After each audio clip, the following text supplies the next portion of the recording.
आज हम पढ़ेंगे chapter number 5 arithmetic progression. Arithmetic progression में सबसे पहले हम देखेंगे कि एपी होता है, एपी सीरीज़ मान लेते हैं। ठीक है, मैंने एक अर्थमेटिक सीरीज़ ली। क्या ली हमने? A1, A2, A3, A4। ठीक है, A1 क्या होता है हमारे पास? हमारी फर्स्ट टर्म होती है। A2 हमारे पास सेकेंड टर्म होती है। A3 हमारे पास थर्ड टर्म होती है। और A4 हमारे पास क्या होती है? फोर्थ टर्म होती है। और ये कहाँ तक जाती है? एन तक जाती है, यानी कि एन टर्म तक जाती है। ठीक है, ए की वैल्यू हमेशा फिक्स रहती है। ठीक है, और A2 यानी कि सेकेंड टर्म निकालने के लिए हम क्या करते हैं? A प्लस डी कर देते हैं। ठीक है, डी यहाँ पर क्या है? डी हम यहाँ पर कहेंगे, डी यहाँ पर है हमारा कॉमन डिफरेंस। बताऊँगी आगे क्या होता है कॉमन डिफरेंस। ठीक है, ऐसे हमारी जो थर्ड टर्म है वो कैसे निकलती है? A प्लस 2D से निकल जाती है। और फोर्थ टर्म कैसे निकलती है? A प्लस 3D से हमारी फोर्थ टर्म निकल जाती है। अगर हमें एन टर्म निकालनी है, एन टर्म निकालने के कुछ फॉर्मूले होते हैं जिसे हम आगे पढ़ेंगे। सबसे पहले देखते हैं इस पर बेस्ड कुछ क्वेश्चंस। ठीक है, बात करते हैं अपने क्वेश्चन नंबर 1 की। इसमें बोला है write first 4 terms of AP, the first term A and the common difference D give as follows. यानी कि हमें क्या दिया हुआ है? नीचे दिया हुआ है कि A फर्स्ट टर्म दे रखी है और कॉमन डिफरेंस दे रखा है 1/3। ठीक है, तो हमें क्या निकालना है? फर्स्ट टर्म निकालनी है, स्टार्टिंग की 4 टर्म्स निकालनी है हमें। कैसे निकालेंगे? A1, A2, A3, A4, ये 3 की वैल्यू निकालनी है। कैसे निकालने का तरीका था? ये रहा। A प्लस डी से क्या निकलेगा हमारे पास? सेकेंड टर्म निकलती है। A प्लस 2D से किससे कौन सी टर्म निकलती है? थर्ड निकलती है। A प्लस 3D से कौन सी टर्म निकलती है? फोर्थ निकलती है। ठीक है, देखो इसमें मैंने यहाँ पे लिखा हुआ है कि A1 हमारे पास क्या है? A की वैल्यू हमारे पास क्या है? -1। ये ऑलरेडी हमें क्वेश्चन में गिवन है। ठीक है, A2 कैसे निकालेंगे? A2 को कैसे निकाला मैंने? A1 प्लस डी कर दिया। ओके, A1 की वैल्यू क्या है? -1। डी की वैल्यू हमारे पास क्या है? 1/2। तो यहाँ से क्या है हमारे पास? 1/2। A2 की वैल्यू निकल गई। A3 की वैल्यू कैसे निकालेंगे? A2 प्लस डी करके भी निकाल सकते हैं A3 की वैल्यू। और कैसे निकाल सकते हैं? A3 की वैल्यू कैसे निकाल सकते हैं? A प्लस 2D करके भी निकाल सकते हैं। ठीक है, दोनों तरीके सही है, दोनों से ही हमारी A3 की वैल्यू निकल जाएगी।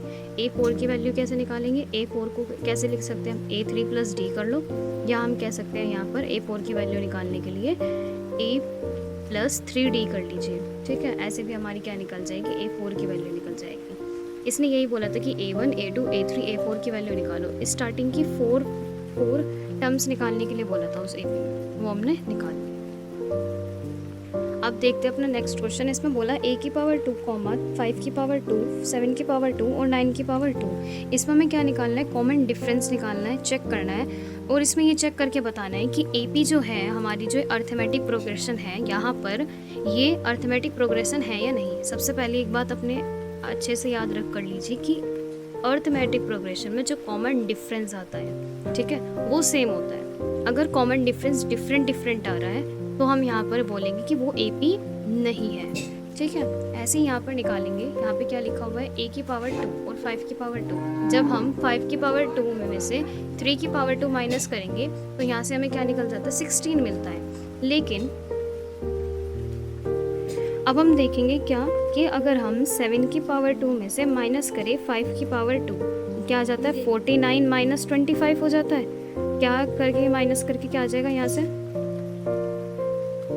ये आ जाएगा 24। यहाँ पे कॉमन डिफरेंस कुछ और आ रहा है, यहाँ पर कॉमन डिफरेंस 24 आ रहा है। तो हम यहाँ से बोलेंगे कि यहाँ पर कॉमन डिफरेंस सेम नहीं है। ठीक है, इनका जो डिफरेंस आ रहा है दो टर्म्स का, वो क्या है? सेम नहीं है। इसलिए हम बोलेंगे यहाँ पर कि ये जो हमें दे रखी है ना ये सीरीज, ये AP नहीं है। ठीक है, अब देखते हैं क्वेश्चन नंबर 3। क्वेश्चन नंबर 3 में बोला √2, √8, √18 और √32। ठीक है, ये इसमें भी यही चेक करना है कि AP है या नहीं। ठीक है, कैसे निकालेंगे? जब √8 में से √2 को माइनस करेंगे तो √6 आ जाता है। लेकिन जब हम √18 में से √8 को माइनस करते हैं तो √10 आ जाता है। फिर √32 में से अगर हम √18 को माइनस करते हैं तो √14 आता है। यहाँ पर सब कॉमन जो डिफरेंस आ रहा है वो सब का सब क्या है? अलग अलग है। तो यहाँ पर भी हम ये कहेंगे कि ये AP नहीं है। कॉमन AP में कॉमन डिफरेंस जो होता है वो कॉमन होना चाहिए, यानी कि सेम होना चाहिए हर जगह। इतनी बात क्लियर हो गई?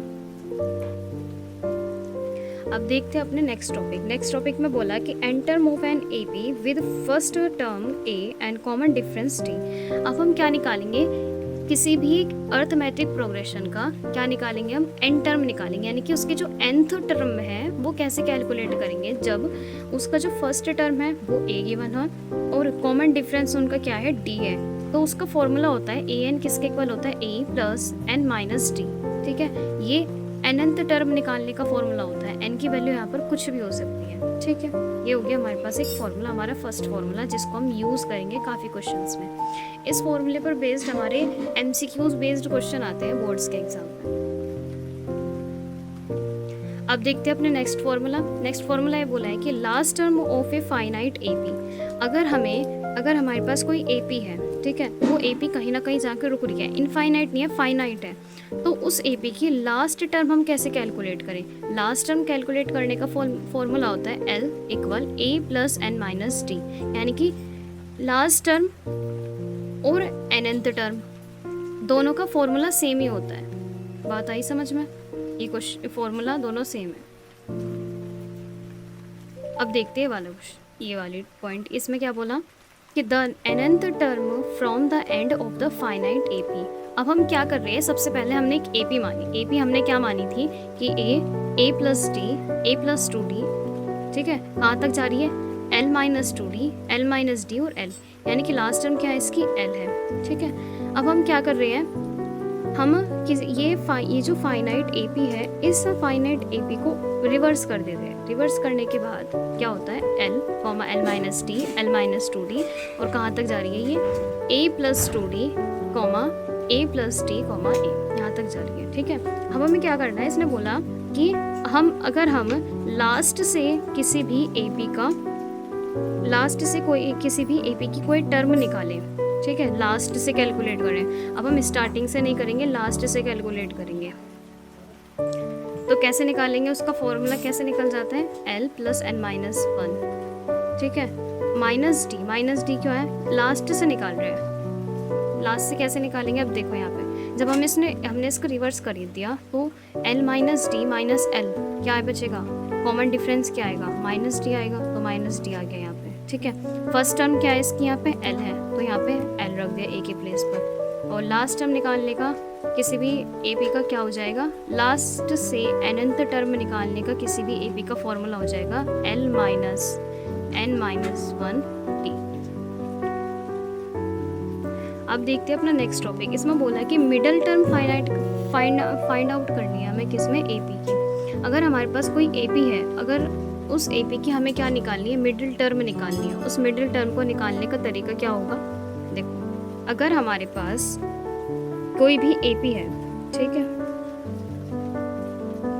AP में मान लीजिए वही A1 A2 A3 और ये कहाँ तक जा रही है, AN तक जा रही है। ठीक है, अब मैं कह रही हूँ कि अगर ये मेरे पास n की वैल्यू क्या है, ओड है, अगर मेरे पास n की वैल्यू ओड आती है तो उस AP का जो मिडल टर्म है वो कितनी होगी, सिर्फ 1 मिडल टर्म होगी उस AP की।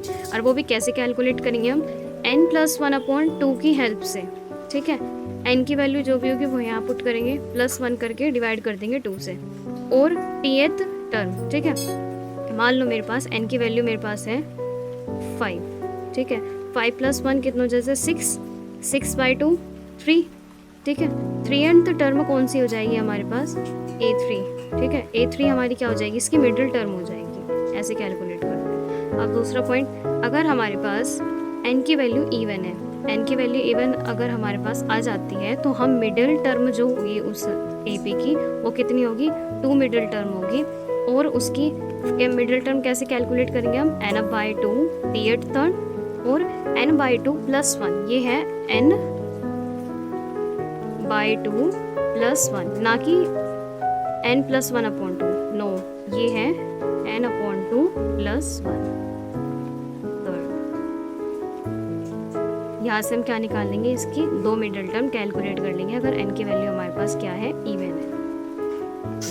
अब है हमारे पार्ट 1 का लास्ट कॉन्सेप्ट, जिसमें हम कैलकुलेट करेंगे कि AP के नंबर्स अगर हमें निकालने हो तो हम उन नंबर्स को क्या लेट करेंगे। ठीक है, पहले पॉइंट ये है कि अगर हमें 3 नंबर्स लेट करने हैं, ठीक है, हमने क्वेश्चन में बोला कि कैलकुलेट कीजिए एपी के 3 नंबर्स, ठीक है, उन 3 नंबर्स को हम क्या कैलकुलेट करेंगे। अब हम यहाँ पे कैलकुलेट ये नहीं लेट करने के कि ए मान लिया और दूसरा नंबर हमने मान लिया ए प्लस डी मान लिया, तीसरा हमने मान लिया ए प्लस 2d मान लिया, नहीं, यहाँ पर हम मानेंगे ए माइनस डी फर्स्ट और दूसरा मानेंगे ए, फिर उसके बाद मानेंगे ए प्लस डी, ठीक है।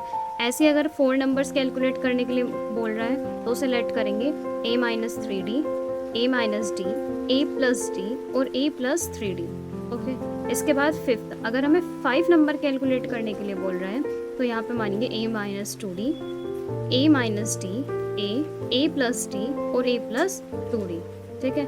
ये हमारा था किसी भी ए बी के नंबर्स अगर हमें कैलकुलेट करने के लिए बोल रहा है तो हम इसकी हेल्प से लेट करके उन क्वेश्चंस को इजीली कर पाएंगे और आंसर भी अच्छे से मैच हो जाएगा। तो हम करते हैं अपना क्वेश्चन नंबर 1, जिसमें बोला है कि the 7 term of A P -6 -4 -2 will be, ठीक है। इसने बोला कि एक हमारे पास ए पी गिवन है -4 -2 एंड -6 -4 एंड -2, ठीक है। यहाँ पे बोला है कि इसमें 7th टर्म निकालो, इसकी कैलकुलेट कीजिए इसके 7th टर्म को। ये क्वेश्चन 2025 में 1 मार्क्स का पूछा गया है। इसे कैसे निकालेंगे, 7 टर्म निकालने का फॉर्मूला, एन टर्म निकालने का फॉर्मूला क्या होता है, ए प्लस एन माइनस 1 डी होता है, ये -1 डी है, ठीक है। इस फॉर्मूले में वैल्यू पुट करेंगे और वैल्यू पुट करने के बाद आपके पास क्या निकल जाएगी, 7 टर्म निकल जाएगी। ए की वैल्यू हमारे पास क्या गिवन है, -6 गिवन है। डी की वैल्यू हम कैसे कैलकुलेट करेंगे, यहाँ से डी की वैल्यू कैसे निकालते हैं, तो दूसरी जो सेकंड टर्म होगी उसमें तो फर्स्ट टर्म को माइनस कर देंगे, तो यहाँ से डी की वैल्यू कैलकुलेट हो जाएगी। डी की वैल्यू हमारे पास क्या आ जाती है, 2 आ जाती है। एन की वैल्यू क्या रखेंगे, कौन सा टर्म पूछा है, 7 तो पूछा है ना, तो एन की टर्म वैल्यू हमारे पास रखी जाएगी यहाँ पर 7। बात आ गई समझ में। Question number 2, the common difference of A P 3 plus under root 2, 3 plus 2 under root 2, 3 plus 3 under root 2, ठीक है, विल बी। इसने पूछा कि हमारे पास ए पी गिवन है, इस ए पी का क्या बताना है, कॉमन डिफरेंस बताना है। आपको कॉमन डिफरेंस क्या होगा, 2025 में 1 मार्क्स का ही क्वेश्चन पूछा गया था। इसमें कॉमन डिफरेंस निकालने का तरीका क्या होता है, देखो, a2 में से a1 को माइनस कीजिए। a2 क्या है हमारे पास, 3 प्लस अंडर रूट 2, ठीक है। इसमें जब हम 3 को माइनस करेंगे तो क्या आ जाएगा, रूट 2 बच जाता है। या हम कर सकते हैं कि थर्ड टर्म में से सेकंड टर्म को माइनस कर देते, जब भी हमारे पास क्या आएगा, रूट 2 ही आएगा। एपी का कहने का ये मतलब है कि अगर दोनों टर्म के बीच का डिफरेंस जो है अगर कॉमन आ जाता है वो एपी होती है। ये बात हमेशा याद रखिएगा कि एपी में कॉमन जो डिफरेंस होता है टर्म्स के बीच का वो कैसा होता है, कॉमन होता है। अगर डिफरेंस कॉमन नहीं होता वो एपी भी नहीं होगी, ठीक है। अब देखते हैं अपना last question, question number 3। Question number 3 में बोला है कि the value of a term of an A P 21, 18 and 15, ठीक है, is -81, then the term will be. ये भी 2025 में पूछा गया क्वेश्चन। इसमें पूछा है, बोल रहा है कि एक हमारे पास ए पी है 21, 18 और 15, ठीक है। कहाँ तक जा रही है ये पता नहीं है, कहाँ तक जा रही है। इसने बोला इनमें से कोई इस ए पी की एक टर्म हमारे पास कौन सी है, -81 है। क्या बोला, इस ए पी की एक टर्म कौन सी है, -81 है। तो ये पूछा है उसमें वो कौन सी टर्म है जो -81 है, ठीक है। देखो अब इसका सॉल्यूशन इसमें बोला है, इसमें बोला था क्वेश्चन में कि एक टर्म हमारे पास कौन सी है, -81 है। तो हमें बताना है कि उस ए पी की कौन सी टर्म -81 है, ठीक है। वैल्यू की हमने क्या रख दिया, -81 रख दिया, ठीक है। ए की वैल्यू हमारे पास क्या थी, ए पी की 21 थी, और एन की वैल्यू हमें यहाँ पर कैलकुलेट करनी है। कॉमन डिफरेंस कितना आ जाता है हमारे पास, यहाँ पर -3 आ जाता है। -3 कैसे आया, क्योंकि हमारे पास ए पी क्या दे रखी है, 21, 18 और 15 ये दे रखी है हमारे पास ये ए पी, ठीक है। जब 18 में से 21 को माइनस करेंगे तो क्या आ जाएगा, -31 आ जाए, -3 आ जाएगा, ठीक है। तो कॉमन डिफरेंस हमारे पास 3 हो जाता है। फिर जब इसको सॉल्व करेंगे तो एन की वैल्यू कैलकुलेट है क्या हमारे पास आ जाएगी 35। Question number 4, find the A P whose third term is 16 and the seventh term is 12 more than 5th term। इसने बोला कि ये क्वेश्चन जो है वो 4 मार्क्स का 2025 में पूछा गया था। इस क्वेश्चन में बोला है कि एक एपी हमें कैलकुलेट करनी है जिसकी थर्ड टर्म जो है वो 16 है और सेवेंथ टर्म क्या है, 12 मोर देन 5th टर्म है, ठीक है। सबसे पहले क्या देखेंगे, थर्ड टर्म क्या बोला उसने, 16 बोला है। तो थर्ड टर्म हमारी जो थर्ड टर्म है a प्लस 2d वो क्या हो जाएगी, 16 हो जाएगी। इसे इक्वेशन नंबर 1 मान लेंगे। फिर बोला उसने कि 7 टर्म जो है वो 12 मोर देन है 5th टर्म के। तो 7 टर्म किसके इक्वल आ जाएगी, a5 यानी कि 5th टर्म प्लस में 12, ठीक है। ऐसी अब इसको जब हम यहाँ पर सोल्व करते हैं तो यहाँ से टर्म 7 किसके इक्वल आ जाएगी, 12 प्लस टर्म 5 के। टर्म 5 क्या होती है, a प्लस 4d होता है। टर्म 7 क्या होती है, a प्लस 6d होता है। वेल ऐसे ही रखा हमने यहाँ पे, a से a हमारा बोथ साइड से कैंसिल हो जाता है और यहाँ पे क्या बचता है 60 माइनस 4d इक्वल किसके आ जाता है, 12 के आ जाता है। और 60 में से जब हम 4d को माइनस करते हैं तो क्या आ जाता है, यहाँ से 2d आ जाता है और d की वैल्यू हमारे पास हो जाती है 6। ठीक है, अब इस d की जो वैल्यू हमारे पास यहाँ आ जाती है इसको इक्वेशन नंबर फर्स्ट में पुट करेंगे। इक्वेशन नंबर फर्स्ट में पुट करने के बाद हमें क्या मिल जाता है, a की वैल्यू मिल जाती है जो हमारे पास क्या आ जाती है, a की वैल्यू मिल जाती है जो हमारे पास क्या आ जाती है हमारी 4। ठीक है, a की वैल्यू मिल गई, d की वैल्यू मिल गई। अब हमें क्या बनाना है, हमें AP बनानी है। AP कैसे बनाएंगे, AP बनाने का तरीका होता है a, a plus d, a plus 2d, a plus 3d। ठीक है, और यहाँ पर a और d की वैल्यू पुट कीजिए और यहाँ पे क्या मिल जाएगा आपको, एक AP मिल जाएगा। अब देखते हैं नेक्स्ट क्वेश्चन। उसमें बोला है कि an AP consist of 50 terms of which, इसने बोला है कि एक AP है हमारे पास जिसमें क्या है, कितनी टर्म्स है हमारे पास, 50 टर्म्स हैं। 50 टर्म्स इसने बोला कि एक AP में कितनी टर्म्स है, 50 टर्म्स है। उसने के बाद बोला which the third term is 12, फिर बोला उसने कि जो इसकी थर्ड टर्म है उस AP की वो क्या है, 12 है। And the last term is 106, और जो लास्ट टर्म है वो कितनी है उसकी, 106 है। तो हमें क्या कैलकुलेट करना है यहाँ पे, 29th टर्म कैलकुलेट करनी है कि 29 टर्म हमारी क्या होगी, उसे कैलकुलेट करेंगे। सबसे पहले क्या करेंगे, जो गिवन डाटा है सबसे पहले वो लिखो। टर्म्स कितनी बोली उसने हमारे पास, 50 टर्म्स बोली, तो n की वैल्यू हमारे पास हो जाती है 50। ठीक है, थर्ड टर्म हमारी किसके इक्वल है, 12 के इक्वल है, तो a प्लस 2d हमारे किसके इक्वल आ जाएगा, 12 के इक्वल हो जाएगा। फिर इसके बाद जो हमारी लास्ट टर्म है उसने बोला क्या हमारे पास है, 106 है, यानी कि लास्ट टर्म हमारे पास क्या आ जाएगी, 106 आ जाएगी। तो हमें क्या कैलकुलेट करना है, 29 टर्म निकालनी है। कैसे निकालेंगे, इसने बोला कि टर्म कितनी है हमारे पास, 50 है, तो लास्ट टर्म कौन सी होगी हमारे पास, 50 होगी। तो लास्ट टर्म इसने बोल रखा है, लास्ट टर्म का नंबर जो है n की वैल्यू 50 हो जाएगी। ठीक है, और लास्ट टर्म इसने बोला कि 106 है, तो यहाँ पर वो जो हमारा टर्म जनरल टर्म हमारा फॉर्मूला होता है उस फॉर्मूले में क्या रख देंगे, हम वैल्यू पुट कर देंगे और उसके बाद इसे मान लेंगे अपनी इक्वेशन नंबर 2 और इसे मान लेते हैं अपनी equation number first. Equation number first और इक्वेशन नंबर सेकंड दोनों इक्वेशन को जब हम सोल्व करते हैं यानी कि सब्ट्रैक्ट करेंगे हम यहाँ पर, तो हमारे पास क्या निकल जाएगी, डी की वैल्यू कैलकुलेट हो जाएगी। डी की वैल्यू को क्या करेंगे, कोई इन दोनों में से कोई सी भी एक इक्वेशन के अंदर पुट कीजिए, ए की वैल्यू हमारे पास निकल जाती है। अब इसने बोला है कि हमें क्या कैलकुलेट करना है, 29 टर्म निकालनी है। 29 टर्म कैसे निकलेगी, 29 टर्म हमारी किसके इक्वल हो जाती है, a plus n minus 1d होता है। ठीक है, n की वैल्यू हमने क्या रखी है यहाँ पे 29, क्योंकि हमें टर्म कौन सी निकालनी है, 29 टर्म निकालनी है। तो यहाँ पे n की वैल्यू रख देंगे 29, a की वैल्यू हमारे पास क्या है 8 निकल कर आ जाती है और d की वैल्यू हमारे पास क्या है 2 है। ठीक है, दोनों वैल्यू यहाँ पर पुट कीजिए और देखिए a29 की वैल्यू हमारे पास आ जाती है यहाँ पर 64। अब देखते हैं क्वेश्चन नंबर 7। इसने बोला कि 2 APs हैं जिनका जो कॉमन डिफरेंस है हमारा, जो कॉमन डिफरेंस है वो दोनों का सेम है। ठीक है, इस पॉइंट को हाईलाइट कर लीजिए कि उसने बोला है कि कॉमन डिफरेंस क्या है हमारे पास, सेम है। तो उसने पूछा the difference between their 100th term is 100। फिर इसके बाद बोला उसने कि तो दोनों AP है, दोनों APs का जो 100th टर्म जो होगी उसका जो डिफरेंस है वो क्या है हमारे पास 100 है। फिर इसने पूछा कि हमें बताइए कि उनकी जो 1000 टर्म है तो बोथ APs की, उसका कॉमन डिफरेंस कितना होगा।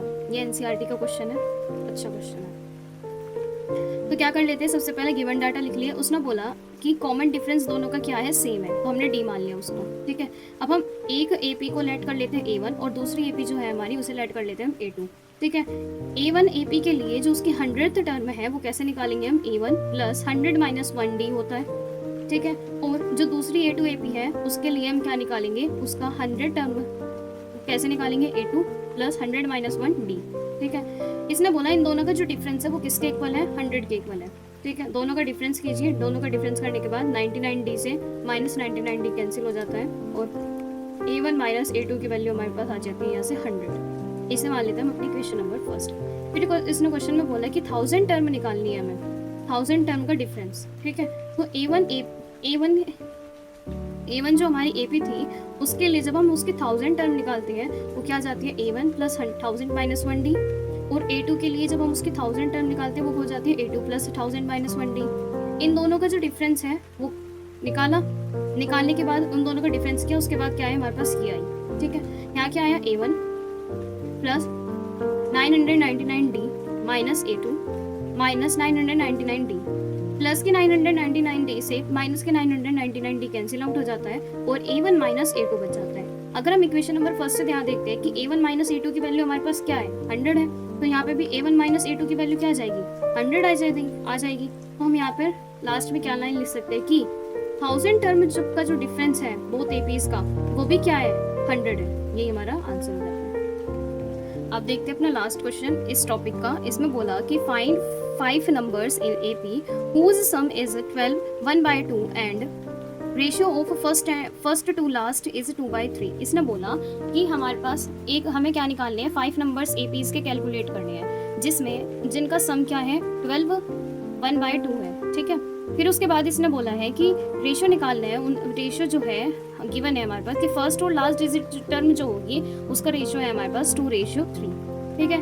तो मैंने बताया था पिछले इस वीडियो में आपको कि नंबर्स कैलकुलेट अगर हमें नंबर्स निकालने हैं तो उसके लिए हम कुछ टर्म्स क्या कर लेते हैं लेट कर लेते हैं, ठीक है। उन टर्म्स को लेट करते ही हम क्या निकल जाते हैं हमारे पास नंबर्स कैलकुलेट हम इजीली कर लेते हैं, ठीक है। तो मैंने क्या बताया था 3 टर्म्स कैलकुलेट करने के लिए कैलकुलेट करने का तरीका बताया था कि 4 टर्म्स जब हमें कैलकुलेट करनी हो एपी की तो हम क्या लेट करेंगे, 5 टर्म्स जब हमें कैलकुलेट करनी हो तो हम क्या लेट करेंगे। तो 5 नंबर्स कैलकुलेट अगर हमें करने हो एपी के तो हम क्या उन्हें लेट करते हैं a-2d, a-d, a, a+d, a+2d, ठीक है। फिर इसने बोला कि इन सब ये जो टर्म है इन सब का सम किसके इक्वल है 12 1/2 के इक्वल है। तो इन सब का हमने सम किया और इक्वल किसके रख दिया इस नंबर के इक्वल रख दिया। यहाँ से -2d से +2d कैंसिल हो जाता है, -d से +d कैंसिल हो जाता है और सभी a को प्लस करने के बाद 5a बच जाता है और इक्वल में आ जाते हैं हमारे पास 25/2। यहाँ से a की वैल्यू कैलकुलेट करेंगे तो क्या आ जाएगी 5/2। उसके बाद इसने क्वेश्चन में बोला था कि फर्स्ट और लास्ट जो टर्म है उन दोनों का जो रेशियो है वो किसके इक्वल होता है हमारे पास 2/3 के इक्वल है, ठीक है। तो फर्स्ट टर्म कौन सी है हमारे पास a और लास्ट टर्म l है, उन दोनों का जो रेशियो है वो किसके इक्वल है 2/3 के इक्वल है, ठीक है। a की वैल्यू इक्वेशन नंबर फर्स्ट है यहाँ पर पुट करते हैं तो हमें क्या मिल जाता है l की वैल्यू मिल जाती है 15/4 के, ठीक है। अब इसने हमारे पास क्या आया l, हमारी जो लास्ट टर्म निकल गई वो उसकी वैल्यू क्या आ गई 15/4 आ गई, ठीक है। और हमने जो यहाँ पर 5 नंबर्स माने थे उसमें लास्ट टर्म कौन सी है a+2d है, तो a+2d किसके इक्वल आ जाएगा यहाँ पर 15/4 के इक्वल आ जाएगा। तो यहाँ पे क्या आ जाएगा a+2d किसके इक्वल आ जाता है 15/4 के इक्वल आ जाता है। जब हम यहाँ से d की वैल्यू कैलकुलेट करेंगे a की वैल्यू भी रखने के बाद तो हमें d की वैल्यू मिल जाती है यहाँ से 5/8 की, ठीक है। a की वैल्यू निकाल ली हमने, l की वैल्यू निकाली थी हमने और क्या निकाल लिया हमने d की वैल्यू निकाल लिया। हमें क्या चाहिए था क्वेश्चन में क्या चाहिए कि 5 नंबर्स निकालने हैं। 5 नंबर्स हमने क्या माने थे ये माने थे a और d की वैल्यू यहाँ पर एक एक नंबर में पुट कीजिए और यहाँ पे क्या मिल जाएगी हमें नंबर्स कैलकुलेट मिल जाएंगे। सबसे पहले मैं क्या करती हूँ हमारा जो फर्स्ट नंबर मैंने लेट किया था वो किया था a-2d में जब मैं a की वैल्यू और d की वैल्यू पुट करती हूँ तो मेरे पास इसकी वैल्यू आ जाती है 5/4 मतलब हमारे पास क्या है इसकी जो फर्स्ट टर्म है ये क्या आ जाती है हमारी फर्स्ट टर्म, ठीक है। 5/4 क्या आ जाती है हमारी फर्स्ट टर्म आ जाती है। ऐसी सेकंड टर्म कैलकुलेट करेंगे, ऐसी थर्ड टर्म कैलकुलेट करेंगे, ऐसी फोर्थ और ऐसी ही फिफ्थ करके कैलकुलेट करके क्या निकल जाती है हमारी एपीज के नंबर्स निकल जाएंगे। यही था हमारा जो जनरल टर्म पे क्वेश्चन बनते हैं ये सब मैंने आपको करा दिए और जितने भी PYQs थे इस टॉपिक से रिलेटेड वो भी करा दिए। इस टॉपिक से रिलेटेड MCQs पूछे जाते हैं और 4 मार्क्स का कभी कभी क्वेश्चन पूछा जा सकता है बस।